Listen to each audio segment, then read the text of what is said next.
Hello there. My name is Aryo from my home designer. This is our weekly podcast or live Facebook Live and YouTube Live that we're coming to you. And yesterday was our scheduled day, but I did a messed up on the technical part, and after almost half an hour talking with Holly, I found out there is no recording, and it didn't go live. Anyhow, today I'm here with you talking about how we can improve our house or homes to make it more energy efficient. If you're thinking of doing a renovation to your house, how we can make it more energy efficient. So there's a difference between energy efficiency and environmental friendly. Not every house that is environment friendly, they are energy efficient, or the other way around. Not every houses that are energy efficient necessarily are environment friendly. The difference is here basically what type of heat source you're using. First of all, let's talk about in general what steps that we have to take in order to make our house more energy efficient. There's 4 or 5 different methods or steps we have to take, or different aspects of the house we have to improve. There's not steps. There are 5 different aspects of the house that we have to improve, but the steps I'm going to explain later on. One is the building envelope, which basically covers our walls, our roof, and if you have a crawl space, every aspect, every part of the body of the house that is touching the exterior elements, exterior climate, has to be maximized to minimum code requirement in terms of the amount of insulation that we have in the wall or in the roof. So one of the best solution to create a better energy efficient home, a better home, is making sure that the heat that you produce in the house, it doesn't get lost to the walls or the ceiling because of the cold weather is outside is basically touching your building envelope, and basically you're losing that temperature. So if you have a thicker insulation, a good amount of insulation in the wall is like putting a jacket and covering yourself against the cold. It actually applies in the summertime as well. When the bigger or thicker R value we have in your building envelope, it will create a better protection for your building, so the heat doesn't come as severe as an older house. I built even several smaller homes that like levee homes that I remember some of my clients, they preferred to live in the levee home because it was a whole lot less maintenance, required maintenance than their main house, because the main house was old and the walls were not quite properly insulated, and it was cold in the winter and hot in the summer, so it was really tough for them to live in it. So whereas the Lame house was smaller and the walls were insulated properly with the new codes, and it was much more comfortable for them. The second aspect is windows and doors. This part of the building or the house has the minimum protection against outside elements, which basically if it's like a single plane, I still see houses after all this time that we are trying to educate people to try to change their windows to get the double pane windows and make it more energy efficient. Not only double pane, even it has to have argon gas in between the glasses, so it can add extra R value. And if you see sometimes some of the windows that they have foggy between two layers of glass, that means that the glass is lost the seal, and it's not working as good as it's supposed to. It just has 2 layers, but still it leaks air through, and doesn't have a good seal, and it doesn't have a good R value. So other part of the improvement in the house would be changing the windows and doors, making sure the doors are all have water stripping, and minimizes the air leakage throughout the house. And the third element is actually, oops, what I did. Third element is I'm gonna here show this is basically some of the incentives that the BC Hydro offers if you want to improve your house to make it more energy efficient. As I mentioned, the insulation is one of them. Hot water tank. If you change your hot water tank to more energy efficient, they give you some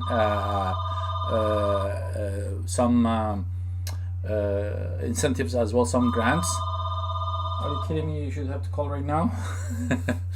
Anyhow, so I just have to wait a little bit to finish this, and then I can continue.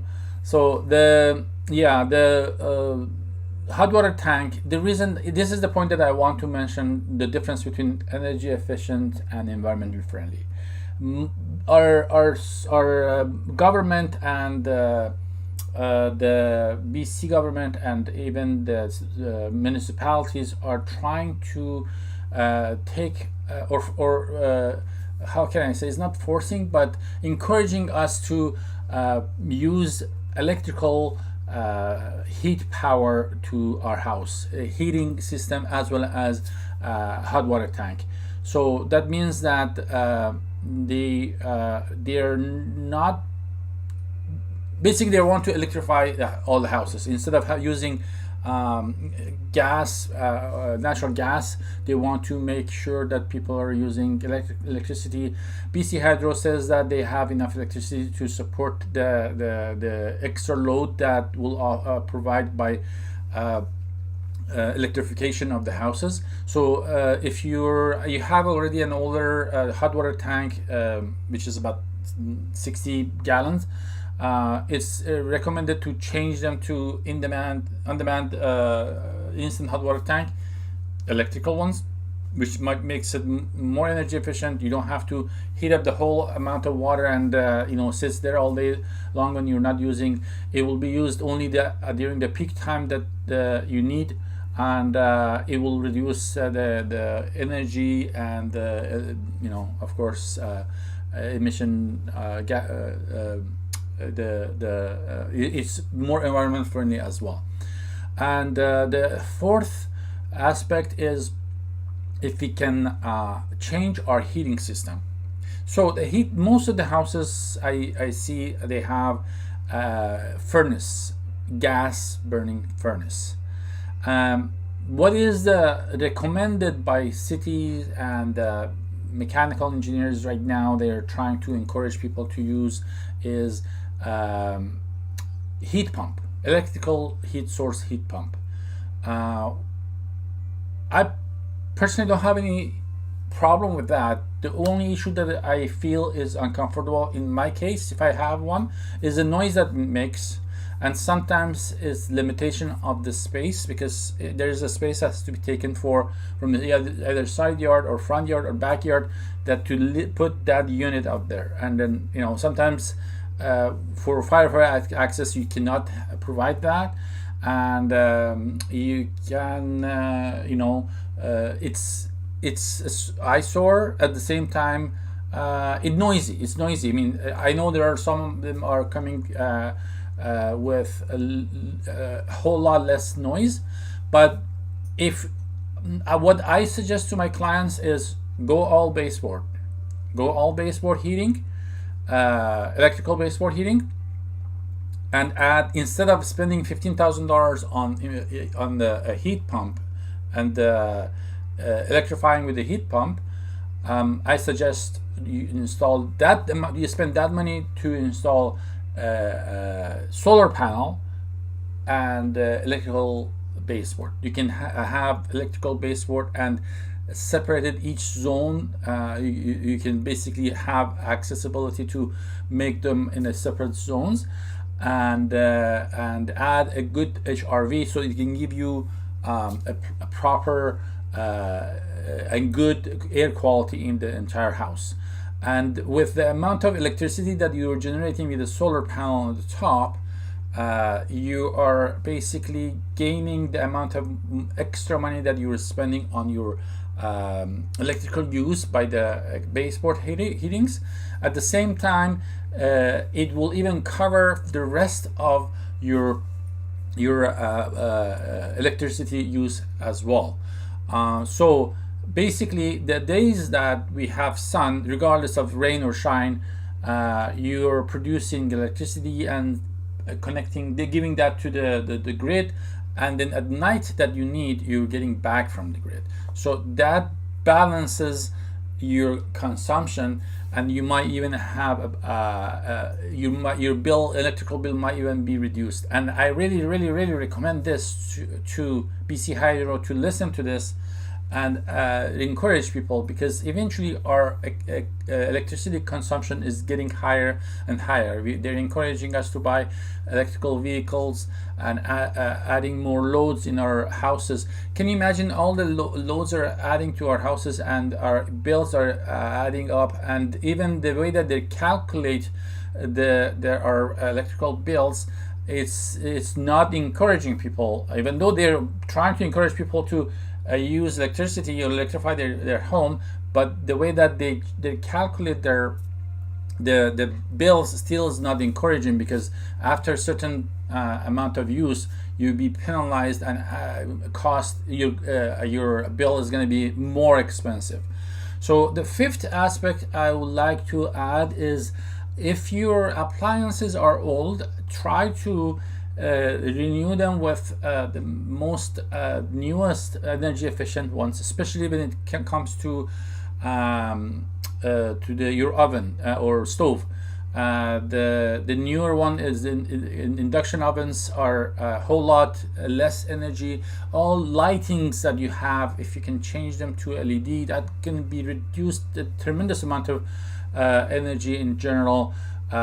You can produce a whole lot more light with a whole lot less energy, and their lifetime is much more, and their brightness is much more, and they have different type of brightness as well. So it is really recommended to follow that.